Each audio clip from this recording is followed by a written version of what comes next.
कि अल हयाउ मिनल ईमान, हया ईमान से है। हया क्या है? और जो हयादार बन जाता है वो कमली वाले का वफादार बन जाता है। तो इस मौजू पे इंशाअल्लाह चंद लम्हात गुफ्तगू करेंगे। अल्लाह रब्बुल इज़्ज़त ने कुरान पाक में इरशाद फरमाया, कुल ए महबूब फरमा दो, लिल मोमिनीना, तमाम मोमिनों को अल्लाह की तरफ से ये पैगाम सुना दो, यगुद्दू मिन अबसारिहिम, वो अपनी निगाहों को नीचा रखें। मेरे आका सल्लल्लाहु अलैहि वसल्लम खुद जब बाज़ार में चलते थे तो अल्लाह के रसूल सल्लल्लाहु अलैहि वसल्लम की निगाहें सामने की तरफ होती थी और निगाहें नीचे होती थी। तो अल्लाह के रसूल सल्लल्लाहु अलैहि वसल्लम का भी हुक्म यही है कि अपनी निगाहों की हिफाजत करते हुए निगाहों को नीचे रखें। और कुरान ने कह दिया, यगुद्दू मिन अबसारिहिम, निगाहों को नीचा रखो, व यहफ़ज़ू फ़ुरूजहुम, और कुरान कह रहा है अपनी शर्मगाहों की हिफाजत करो। जो बंदा निगाहों को नीचा रखता है और अपनी शर्मगाहों की हिफाजत करता है तो उसके अजर का ऐलान भी अल्लाह की तरफ से है, ज़ालिका अज़का लहुम। तो अल्लाह फरमा रहा है, मफ़हूम सादा सा, ऐसे लोग साफ सुथरे लोग होते हैं, ऐसे लोग पाकीज़ा लोग होते हैं। तो गोया जो अपनी नज़रों की और अपनी शर्मगाहों की हिफाजत करता है उनकी पाकीज़गी का ऐलान रब का कुरान कर रहा है। इन्नल्लाह खबीरुम बिमा यस्नाऊन, तुम जो भी काम करते हो तुम्हारा कोई काम भी अल्लाह से छुपा हुआ नहीं है। तुम्हारे हर काम को अल्लाह जानने वाला है। कुरान पाक की इस आयत में हम सब को ये हुक्म है कि जहाँ भी तुम जाओ तो अपनी निगाहों को नीचा रखो और अपनी शर्मगाहों की हिफाजत फरमाओ। हज़रत हसन बसरी रज़ी अल्लाहु अन्हु फरमाते हैं, अल्लाह के रसूल सल्लल्लाहु अलैहि वसल्लम ने फरमाया, लाअनल्लाहुन नाज़िरा वल मंज़ूरा इलैहि, फरमाया जिसकी नज़र नाजायज़ देखती है और जो नज़र को नाजायज़ इस्तेमाल करता है और फिर जो अपने आप को दिखाता है, तो मुस्तफ़ा ने फरमाया दोनों लानती हैं। ये याद रखें, जहाँ लानत होती है वहाँ रहमत नहीं होती, इसलिए कि लानत और रहमत आपस में ज़िद हैं। तो अब खुद अंदाज़ा कर लें कि एक एक शादी के प्रोग्राम में लोग कितनी कितनी लानतों का ढेर लेकर लौटते हैं। इसलिए हमें निगाहों की हिफाजत करनी होगी। अगर हमारी निगाहों की हिफाजत हो गई तो फिर आसमान की बुलंदियों से फरिश्ते भी कहेंगे ये कमली वाले का वफादार और नौकर बन के ज़िंदगी गुजार रहा है। हज़रत सैयदना अबू हुरैरा रज़ी अल्लाह ताला अन्हु,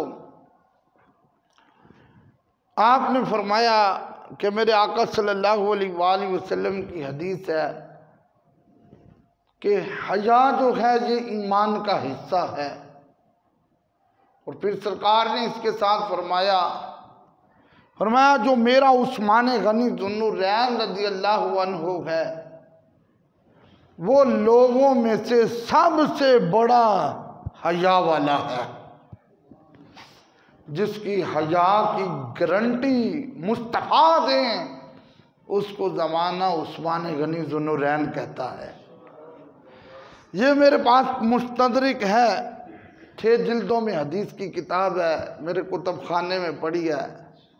हज़रत सैयदना अब्दुल्ला बिन उमर रज़ी अल्लाह ताला अन्हुमा रवायत करते हैं, हदीस सुने। क़ाल नबी सल्लल्लाहु अलैहि वसल्लम अल हयाउ वल ईमानु कुरिना जमीअन। फरमाया ये हया और ईमान ये दोनों आपस में साथी हैं, ये दोनों आपस में दोस्त हैं, ये दोनों आपस में यार हैं, ये दोनों आपस में रफ़ीक हैं। और मुस्तफ़ा करीम सल्लल्लाहु अलैहि वसल्लम ने फरमाया फ़इज़ा रुफ़िअ अहदुहुमा रुफ़िअल आखर। फरमाया इन दोनों में से अगर एक चीज़ उठ जाती है तो दूसरी खुद ब खुद उठ जाती है। फरमाया अगर हया तुमसे उठ गया तो फिर तुमसे ईमान भी चला गया। अगर तुमने हया को खो दिया तो ईमान को भी खो दिया, अगर तुमने ईमान को खो दिया तो तुमने हया को भी खो दिया। यह मुस्तदरिक में हदीस मौजूद है। मुस्तफ़ा ने फरमाया ये दोनों साथी हैं, एक के जाने से दूसरा भी ख़त्म हो जाता है। और खुशनसीब हैं वो लोग कि जिनके पास हया भी होता है और जिनके पास ईमान भी होता है। फिर अबू दाऊद शरीफ मेरे पास मौजूद है, सुनन अबू दाऊद में हदीस मौजूद है। अल्लाह के रसूल सल्लल्लाहु अलैहि वसल्लम ने फरमाया अल हयाउ कुल्लुहुम खैर। फरमाया ये हया जो है ये सारे का सारा भलाई है, हया सारे का सारा भलाई है। और अल्लाह के रसूल सल्लल्लाहु अलैहि वसल्लम ने फरमाया अल्लाह ने उस बंदे पर जन्नत को हराम कर दिया है। कौन? फरमाया जिसकी ज़ुबान बेहयाई से आलूदा रहती है, जो हर वक्त गंदी गुफ्तगू करता है, जिसकी ज़ुबान पे गाली गलोच रहती है, जिसकी ज़ुबान पे झूठ रहता है, जिसकी ज़ुबान पे गंदी बातें रहती हैं।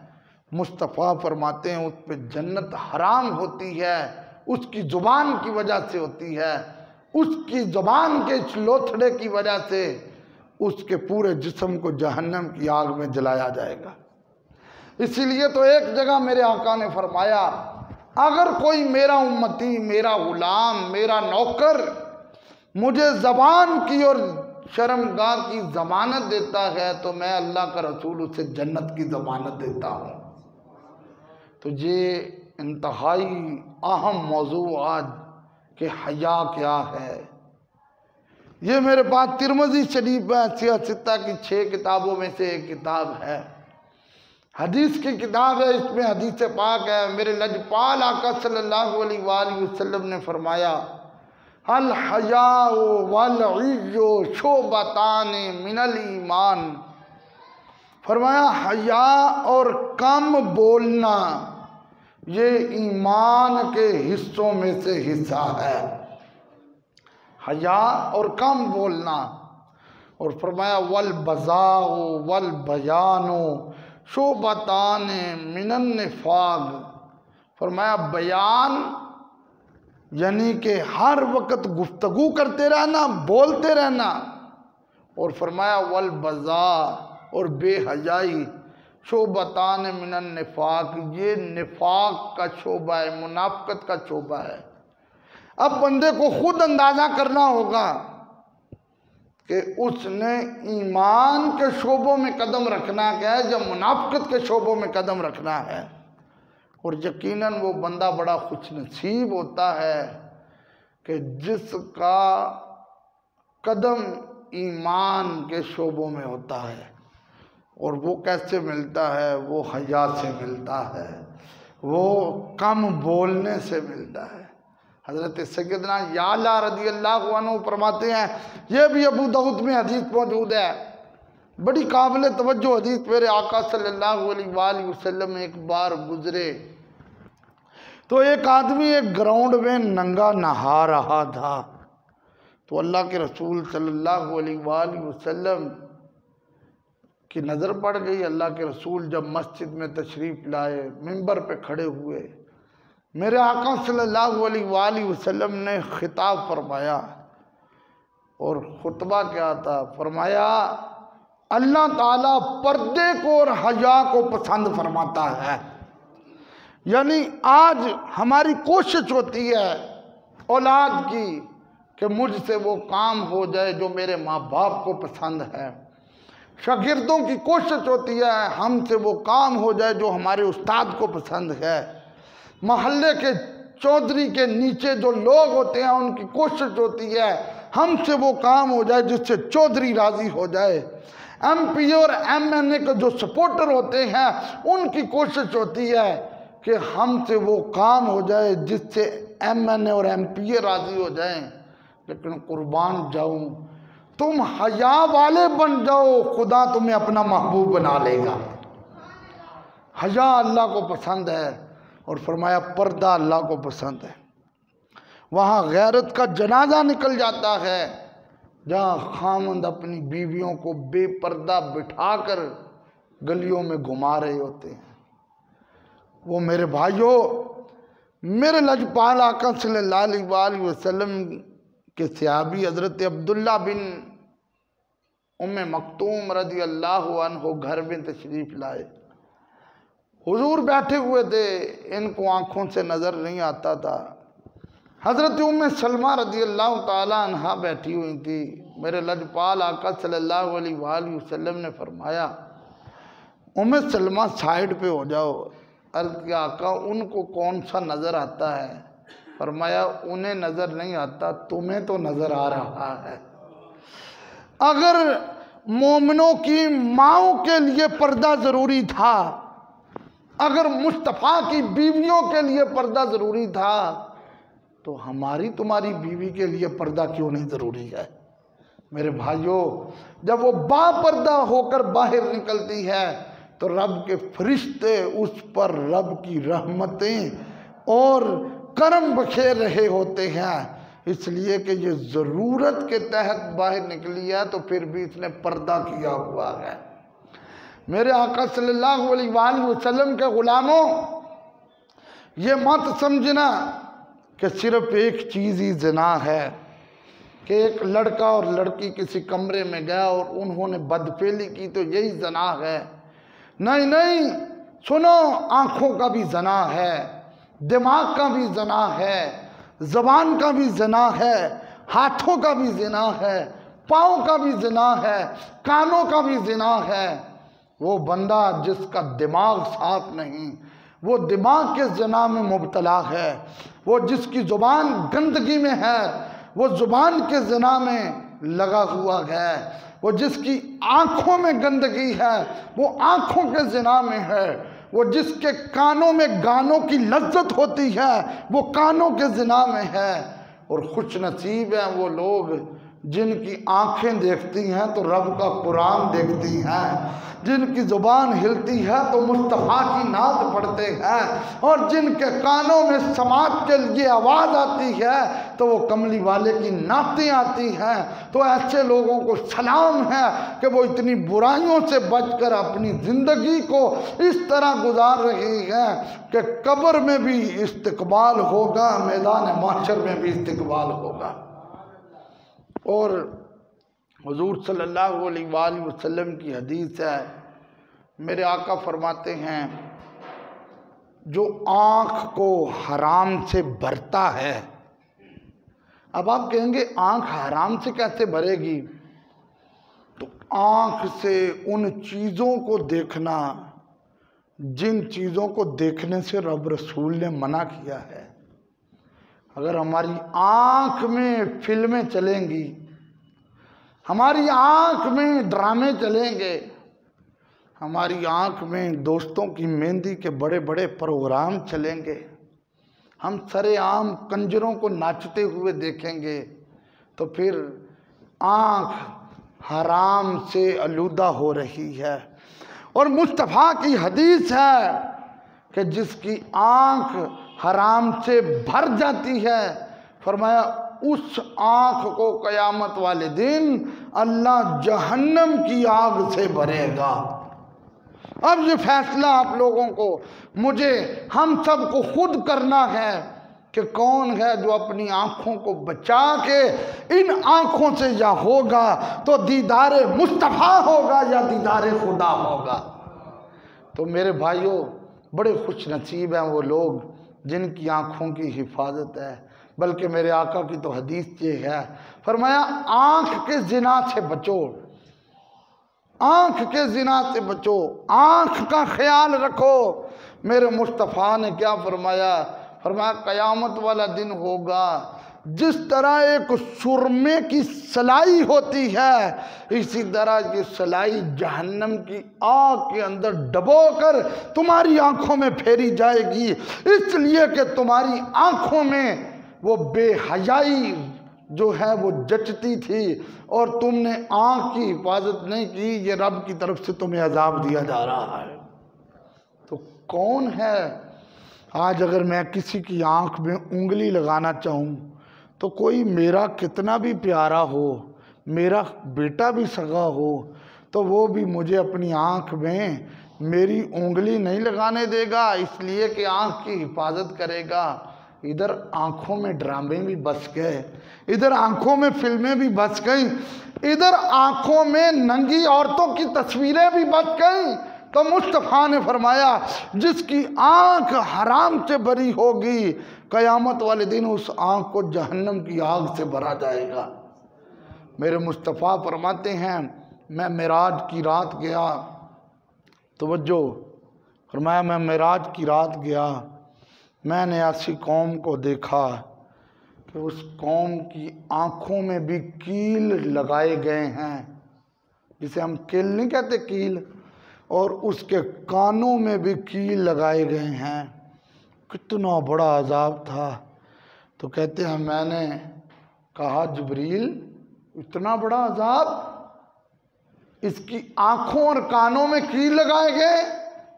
तो अर्ज़ किया आका ये आपकी उम्मत के वो लोग हैं, आपकी उम्मत के वो लोग हैं जो आँखों से बेहयाई करते थे, कानों से भी बेहयाई सुनते थे।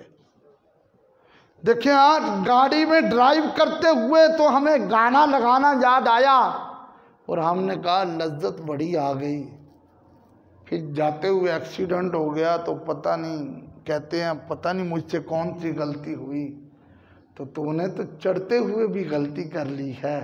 मुस्तफ़ा की हदीस क्या है? फरमाया सवारी पे बैठो तो सुब्हानल्लाज़ी सख्खर लना हाज़ा वमा कुन्ना लहू मुक़रिनीन व इन्ना इला रब्बिना लमुनक़लिबून। तुम ये दुआ पढ़ते जाओ, आसमान से फरिश्ते उतर कर तुम्हारी सवारी पे तुम्हारी भी हिफाजत करेंगे, तुम्हारी सवारी की भी हिफाजत करेंगे। तो ये कितना बड़ा इनाम है मेरे भाइयों। एक जगह पे ये अबू दाऊद शरीफ में हदीस मौजूद है, सुने।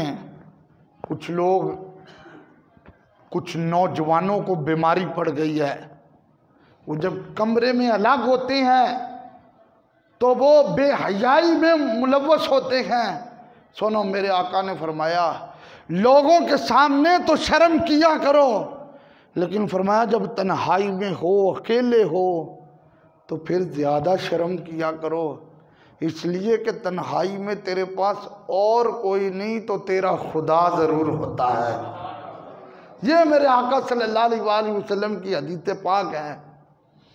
तो ये अल्लाह के रसूल सल्लल्लाहु अलैहि वसल्लम किस अंदाज से तरबियत फरमा रहे थे।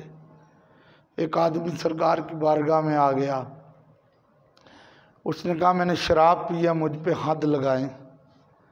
मेरे नबी ने सहाबा को कहा इसको बाहर ले जाओ और इसको कोड़े लगाओ। सहाबा ने उसको कोड़े लगाने शुरू किए तो मुस्तफ़ा ने अंदर बेचैनी के साथ चलना शुरू कर दिया। तो एक सहाबी ने अर्ज़ किया आका कोड़े भी खुद लगवा रहे हैं और बेचैन भी हैं, पर मैं क्या करूं, मेरा गुलाम है, वो मेरा नौकर है। बड़ी काबिल तवज्जो हदीस है। हमारे यहाँ तो कोई गुनाह कर लेता है तो हम तो उसको शरीयत से निकाल ही देते हैं, हम उसको मुआशरे से भी निकाल देते हैं, लेकिन माफ़ी के रास्ते भी रब रसूल ने बनाए हुए हैं। मेरे आका सल्लल्लाहु अलैहि वसल्लम ने जब जवाब दिया फरमाया सुनो, उसने गुनाह किया, शराब पिया है, लेकिन इसका ये मतलब नहीं है कि वो इस्लाम से भी खारिज हो गया है। फरमाया सुनो, गुनाहगार ज़रूर है मगर वो अल्लाह और उसके रसूल से प्यार करता है। तो मेरे भाइयों, अगर किसी से गुनाह हो जाए तो तौबा का दरवाज़ा खुला हुआ है। जब तक सूरज मगरिब से तुलू नहीं होगा, निकलेगा नहीं, उतनी देर तक तौबा का दरवाज़ा खुला है। और हसीन लोग हैं जिनको रोज़ाना तौबा नसीब होती है। और जब अल्लाह ने शैतान को निकाला तो शैतान ने कहा मौला मैं तेरे बंदों को गुमराह करता रहूँगा। तो अल्लाह रब्बुल इज़्ज़त ने फरमाया तू लानती है, तू गुमराह करता रहेगा, मेरा बंदा जब भी मुझसे माफ़ी मांगेगा मैं माफ़ करता रहूँगा। ये कितना बड़ा अजर है, ये कितना बड़ा इनाम है। एक बुजुर्ग ने अपने बेटे को नसीहत की। आज तो बाप तरस गया बेटा मुझसे बात करे, माँ तरस गई है कि बेटा या बेटी मुझसे बात करे, क्योंकि घर हो या बाहर हो मोबाइल सामने होता है, मोबाइल को यूज़ किया जा रहा है।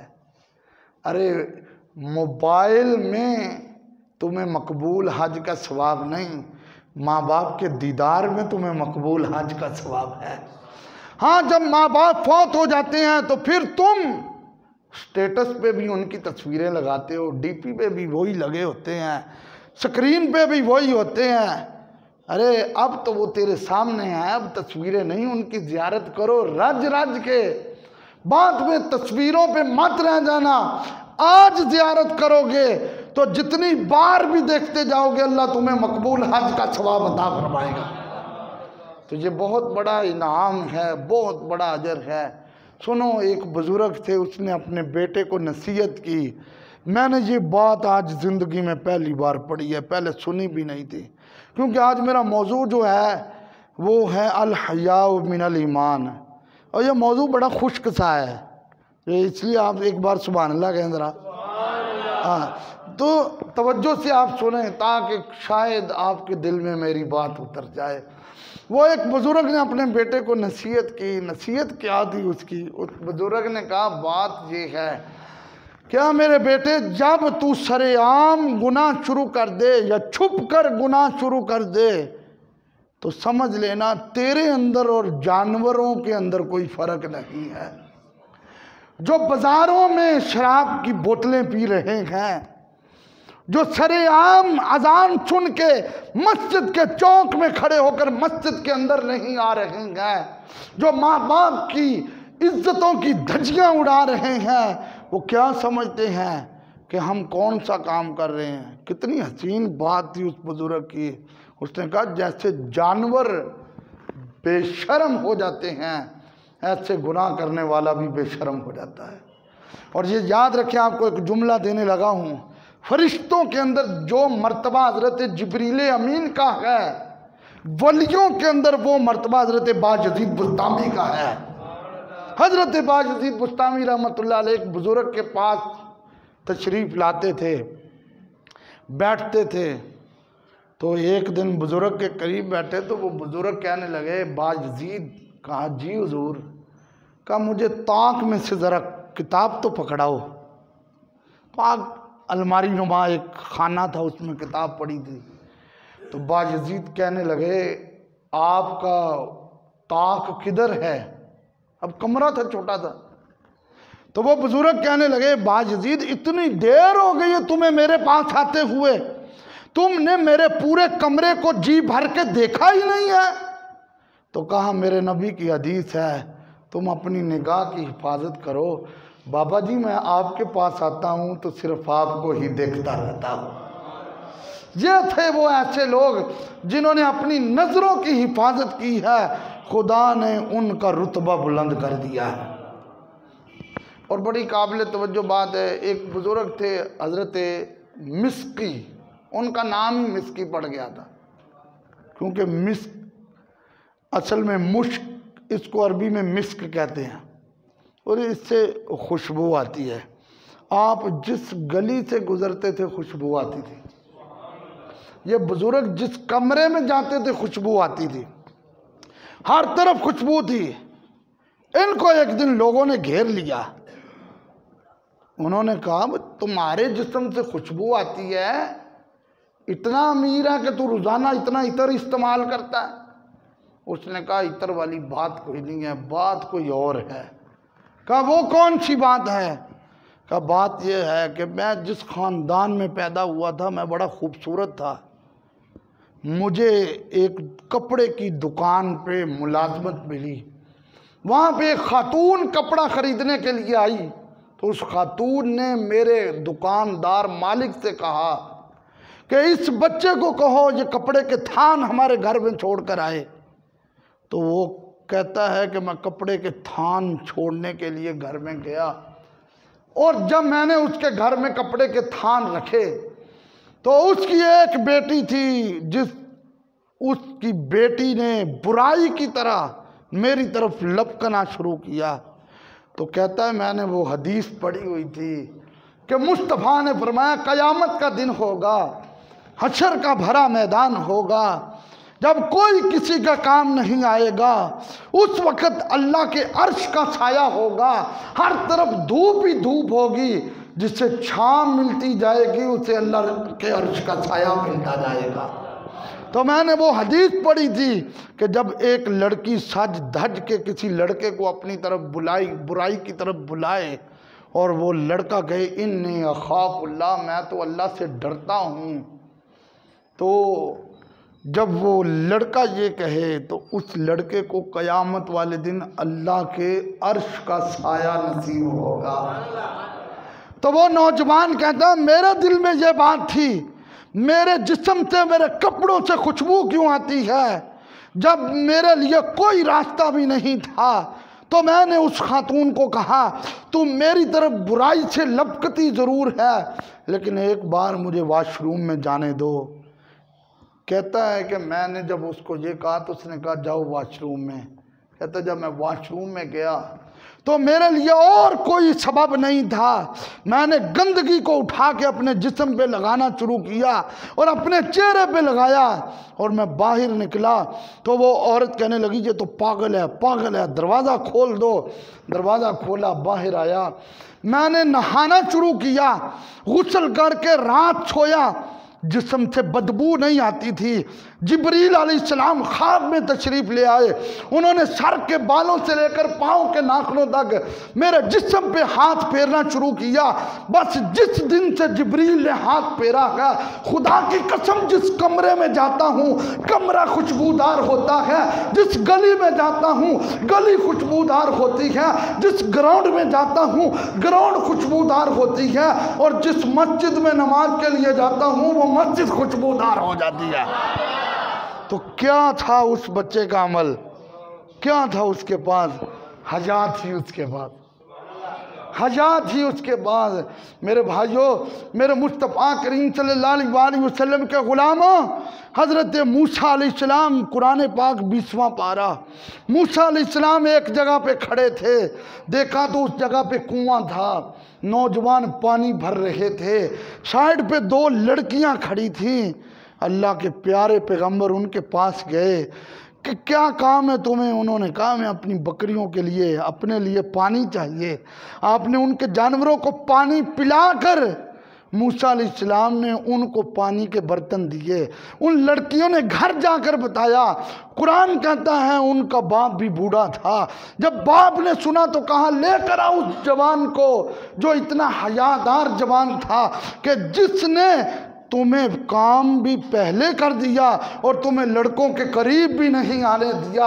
जब बुलाया गया हज़रत मूसा अलैहिस्सलाम को तो जिसने बुलाया था उसको शुएब अलैहिस्सलाम कहते थे। कहा तेरा अमल मुझे बड़ा पसंद आया है, मैं अपनी बेटी का रिश्ता तेरे साथ कर रहा हूँ। तो कुरान कहता है कि ये हया वाले लोग थे।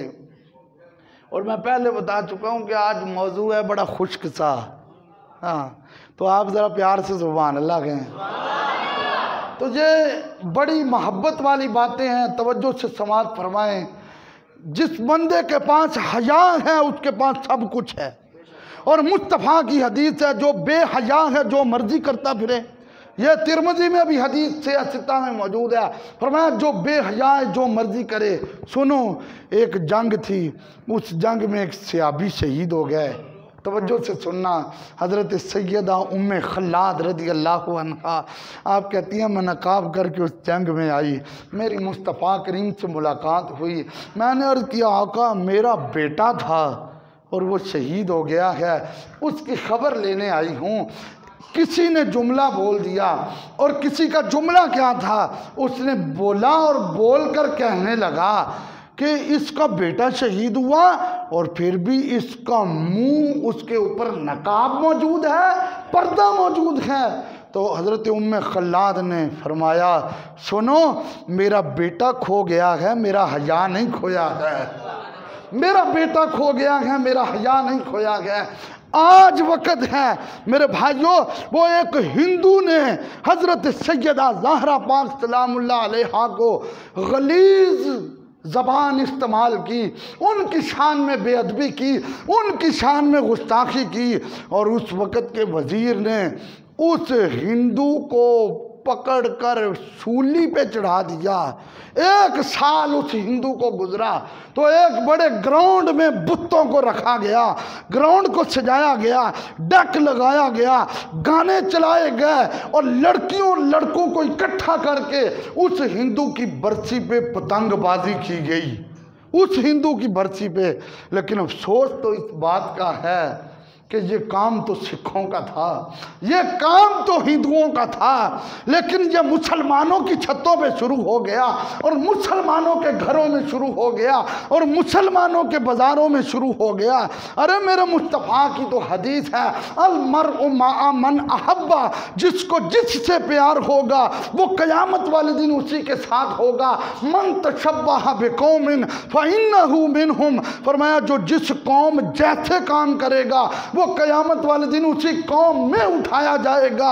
हिंदुओं वाले काम करके हिंदुओं में उठोगे, सिखों वाले काम करके सिखों में उठोगे और मुसलमानों वाले काम करके मुसलमानों में उठोगे। अब फैसला तो आप लोगों पे है, हम सब पे फैसला है कि किसके साथ खड़े होना है, कहाँ खड़े होना है, किधर जाना है। मुस्तफ़ा की बारगाह में एक आदमी आ गया, उसने कहा मैं सारे गुनाह छोड़ सकता हूँ लेकिन जना नहीं छोड़ सकता। मेरे नबी ने जब उसको देखा तो मेरे मुस्तफ़ा ने उसको अपने करीब बिठाया। मेरे आका सल्लल्लाहु अलैहि वसल्लम ने फरमाया तेरी माँ है? उसने कहा है। फरमाया तेरी बहन है? कहा है। फरमाया सुन तेरी खाला है? कहा है। फरमाया तेरी फुप्पो है? कहा है। फरमाया तू कहता है मैंने जना नहीं छोड़ना, अगर कोई तेरी माँ के साथ ज़िना करे तो तेरा क्या रद्द अमल होगा? उसने कहा मैं वो आँखें निकाल दूँगा। मुस्तफ़ा ने फरमाया अगर कोई तेरी बहन के साथ ज़िना करे फिर तेरा क्या रद्द अमल होगा? उसने कहा हाथ काट दूँगा। मेरे नबी ने फरमाया कोई तेरी खाला मुमानी के साथ, तेरी फुप्पो के साथ ज़िना करे तेरा क्या रद्द अमल होगा? उसने कहा मैं चीर के रख दूँगा। मेरे नबी ने फरमाया जिसके साथ तू ज़िना करेगा वो भी तो किसी की माँ होगी। वो भी तो किसी की बहन होगी, वो भी तो किसी की बेटी होगी, वो भी तो किसी की फुफ्फो होगी, वो भी तो किसी की खाला होगी, वो भी तो किसी की ममानी होगी। ये मेरे कमली वाले की तरबियत का अंदाज ही इतना निराला था जिसने उसके दिल की दुनिया बदल के रख दी। मुस्तफ़ा के कदमों पे तौबा की। मेरे मुस्तफ़ा ने सीने से लगा कर फरमाया, आज तुझ पे नबियों का शहंशाह भी राजी है, खुदा भी राजी है। तो ये थे वो लोग जिन्होंने अपना सिस्टम हुजूर की बारगाह में इस तरह रखा हुआ। वो फारूक आज़म का दौर खिलाफत था। एक नौजवान इशा की नमाज़ पढ़ के जाता था, उसके रास्ते में एक लड़की खड़ी होती थी। उमर बिन ख़त्ताब रज़ी अल्लाह ताला अन्हु का दौर था। आँखों की बेहयाई के अंदर एक दिन लड़की का जाल फंस गया। क्यों? मेरे आका की हदीस है, जहाँ लड़की और लड़का इकट्ठे होते हैं, फरमाया वहाँ पे तीसरा शैतान होता है, तीसरा शैतान होता है। काबिल तवज्जो जुमले हैं। मेरा मुस्तफ़ा करीम सल्लल्लाहु अलैहि वसल्लम के ग़ुलामों, हज़रत फ़ारूक आज़म के दौर खिलाफत में वो इशा पढ़ के जा रहा था। उस दिन लड़की के जाल में आ गया तो उस लड़की ने उसको वरगलाया। जब वो उसके मकान तक गया और जब बुरा इरादा हुआ और जब बुरी नज़र उठी तो इन्नल्लज़ीना तक़ौ इज़ा मस्सहुम ताइफुम मिनश्शैतान, जब ये आयत याद आई तो गश खा के गिर पड़ा। जब वो गश खा के गिरा, बेहोश हो गया। महल्ले वालों ने उसको उठाया, उसके बाप के दरवाजे पे रखा। फारूक आज़म का दौर है। जब ज़मीन हिलती थी तो डंडा ही कमाल का था। डंडा ज़मीन पे मार के कहते थे, रुक जा, तुझ पे उमर बिन ख़त्ताब चल रहा है। वो फारूक आज़म का दौर खिलाफत था। हज़रत उमर रज़ी अल्लाह ताला अन्हु आप पता भी लिया करते थे, खबरगिरी भी किया करते थे। बड़ी काबिल तवज्जो बात है। वो जो नौजवान उसके बाप के दरवाजे पे है, नौजवान की आंखें खुली। बाप ने कहा, तुम्हारी गशी ये कैसे हुई? उसने कहा, उस लड़की ने अपने जाल में फंसाया तो मैं रब से डर गया, मेरे सामने ये आयत आ गई। उस बाप ने पता क्या किया? उसने उसको कहा कि तुम्हें खुदा से डर नहीं लगा? ये जुमले थे कि वो फिर गश खा के गिर पड़ा। अब तो उसका दम टूट गया, रूह परवाज हो गई। उसको गुस्ल देकर कफन पहना के जनाजा पढ़ा के मदीने के कब्रिस्तान में दफन किया गया। सुबह फजर की नमाज में वो नौजवान नहीं था। फारूक आज़म की आदत थी, नमाजी नहीं आते तो पूछते थे तुमने छुट्टी क्यों की है। हज़रत फारूक आज़म घर में गए तो बाप ने बताया कि वो रात विसाल कर गया है और हमने उसको कब्रिस्तान में दफन कर दिया है। अब बड़ी काबिल तवज्जो बात है, फारूक आज़म ने कहा मुझे उसकी कब्र के पास ले चलो। मामला जब सारा बताया, कब्र के नज़दीक आए। उमर बिन ख़त्ताब ने कहा, मैंने कुरान पढ़ा गया, वाली मन ख़ाफ़ मक़ाम रब्बिही जन्नतान, जो रब से डरता है अल्लाह उसको 2 जन्नतें देता है। बता कब्र वाले, तू रब से डरा था, तुझे 2 जन्नतें मिली हैं कि नहीं? कब्र के अंदर से आवाज़ आई, उमर रब का कुरान सच्चा है, अल्लाह ने मुझे कब्र में ही 2 जन्नतें अता फरमा दिया। तो ये थे वो लोग जिन्होंने अपनी नज़रों की हिफाजत किया है। वो लोग जो पतंगबाजी करके आए और अब तौबा करके जाएं। वो क्या मुंह दिखाएंगे इमाम हसन और हुसैन पाक को? वो क्या मुंह दिखाएंगे हज़रत सैयदा ज़हरा पाक को? वो क्या मुंह दिखाएंगे हसनैन करीमैन के नाना जान को?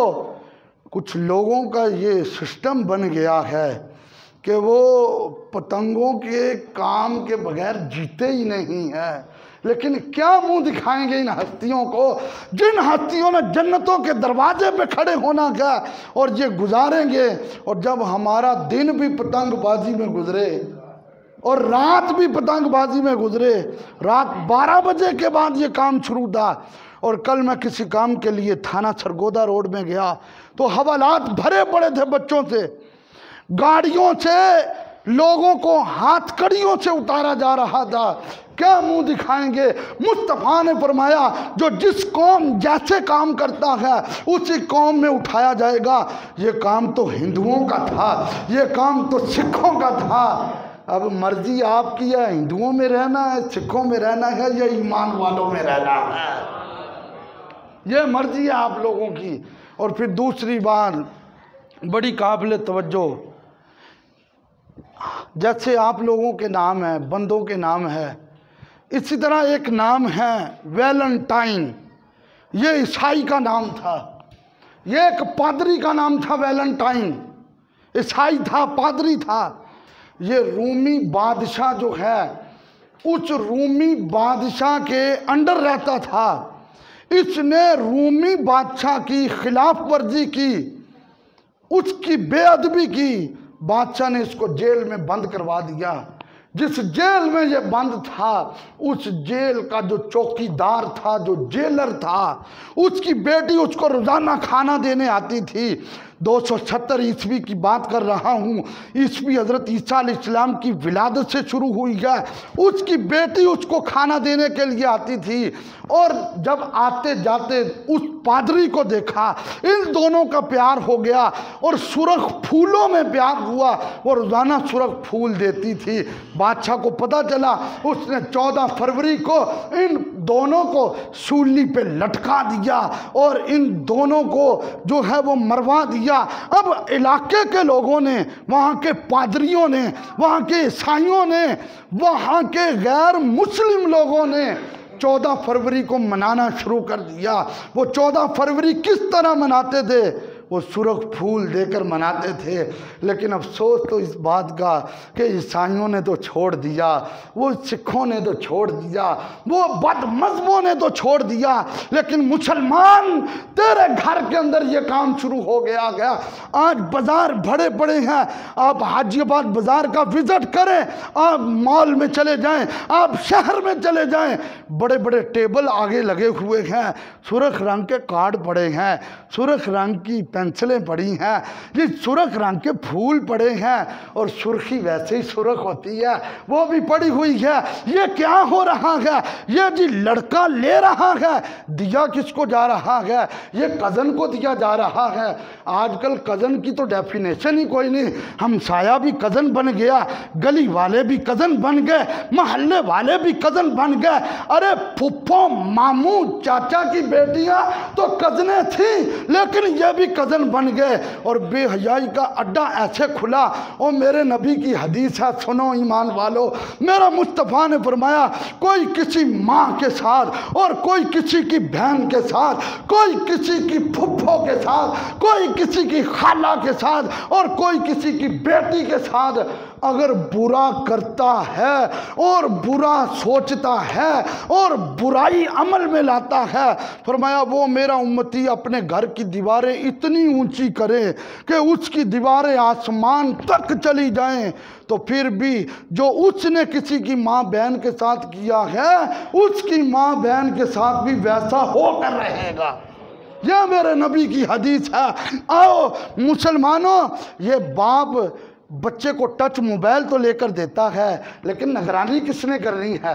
वो बेटी को टच मोबाइल लेकर उसको नेट का कनेक्शन तो दे दिया, निगरानी कौन करेगा? अरे इन लड़कों के मोबाइल का स्क्रीन शॉट देखें तो सामने जो होता है वो किसी लड़की की तस्वीर होती है। अरे मेरे पास जो नंबर है, मैं स्टेटस देख रहा होता हूँ तो कोई किसी का गाना लगा के बैठा होता है और कोई किसी की लड़की की तस्वीर लगा के बैठा होता है। क्या वहां पे रोजा रसूल नहीं लग सकता? क्या वहां पे मुस्तफा की कोई हदीस नहीं लग सकती? क्या वहां पे कुरान की कोई आयत नहीं लग सकती? हाँ, अगर तू एक आयत लगाएगा, स्टेटस देखने वाले 20 बंदों ने उस आयत को पढ़ा तो 20 का सवाब अल्लाह तुम्हें अता फरमाएगा। ये कौन लगाएगा? मोबाइल तो हमारे हाथ में होते हैं, मोबाइल तो हमारे हाथ में होते हैं। अरे हम अपनी सेल्फियां लगाते हैं तो लगाएं, अल्लाह आप सबको सलामत रखे, लेकिन लड़कियों की तस्वीरों के कोई तुक नहीं बनते। आज वक्त है, ये मेरा मोबाइल है मेरी जेब में, मैं आपका अपना मोबाइल देता हूँ। नौजवानों से बात कर रहा हूँ, बुजुर्गों को तो सलाम है, मैं अपना मोबाइल देता हूँ, इसको 2 हफ्ते भी अपने पास रख लें, मुझे कोई परेशानी नहीं होगी। लेकिन अफसोस तो होता है किसी नौजवान का मोबाइल पकड़ लें तो उसका रंग पहले ही बदल रहा होता है। वो गैलरी पे आए तो गैलरी में लॉक है, वो व्हाट्सएप पे आए तो वहाँ पे लॉक है, वो मैसेंजर पे आए तो वहाँ पे लॉक है।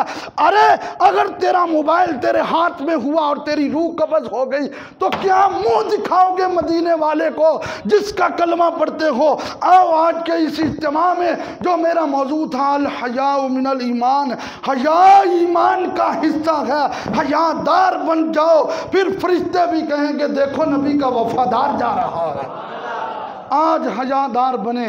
ये वैलेंटाइन डे की हमने मजम्मत करनी है।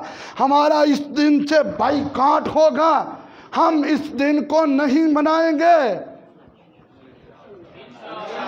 इंशाल्लाह पता चल गया, हम वैलेंटाइन डे को नहीं मनाएंगे। हम अपने बच्चों और बच्चियों के ऊपर गहरी नजर रखेंगे। अरे कुछ लोग कहते हैं, मुझे कुछ दोस्तों की कॉलें आई पिछले साल, ओ जी कुंवारे लड़के को तो फूल नहीं दे सकती, लेकिन मैं खुद खामंद हूँ, अपनी बीवी को तो सुरख फूल दे दूँ। अरे देख इस दिन को मनाया किसने है? मुस्तफ़ा मदीने में आए तो यहूदी रोज़ा रखते थे 10 मुहर्रम का। मेरा नबी ने फरमाया क्यों रोज़ा रखते हो? कहा मूसा अलैहिस्सलाम को निजात मिली थी। फरमाया मेरे सहाबा तुमने आइंदा से 9-10 का रोज़ा रखना है। और क्या का यहूदी तो 10 का रखते हैं, और मैं तुम भी सिर्फ 10 का रखो तो कोई ये ना कह दे ये यहूदियों जैसे काम कर रहे हैं। तुम 9 का भी रखो, 10 का भी रखो, ताकि पता चले मुसलमान ये हैं और यहूदी ये हैं। तो मेरे नबी ने तो ये तरबियत किया है। मेरी तकरीर का मौजू आज ख़त्म हो गया। आज पूरी तकरीर में मैंने वो जो लज्जत वाला एक सिस्टम होता है वो आपको पेश नहीं कर सका, तो इसकी मैं माजरत करता हूँ। लेकिन ये मौजू था वैलेंटाइन डे के हवाले से, वो मैंने आपको पेश करना था। आज ही मेरी दरख्वास्त है, शायद आपके दिल में मेरी बात उतर जाए। इस मोबाइल में अपना मेरे YouTube चैनल पे जाएं, इस बयान को डाउनलोड करें। कुछ नई बातें जो मुझे भी पढ़ने का पहली बार इत्तेफाक हुआ है, इंशाल्लाह सुनेंगे, दिल बाग बाग हो जाएगा। बच्चों की तरबियत करें, मुस्तफ़ा का नौकर बनाएं। जब बच्चा कमली वाले का नौकर होगा इंशाल्लाह ये जहाँ भी संवर जाएगा, वो जहाँ भी संवर जाएगा। अगला जुमा क्योंकि रजब की 6 तारीख के लगभग होगा, या 6 होगा या 6 के लगभग, और 6 रजब को उस हस्ती का उर्स है जिसने आंख बंद की और खोली तो 90 लाख ने कलमा पढ़ लिया। बाबा मोइनुद्दीन चिश्ती अजमेरी रहमतुल्लाह अलैह, उनको सलाम पेश करेंगे। अल्लाह हम सबको सलामत रखे। आप जितने दोस्त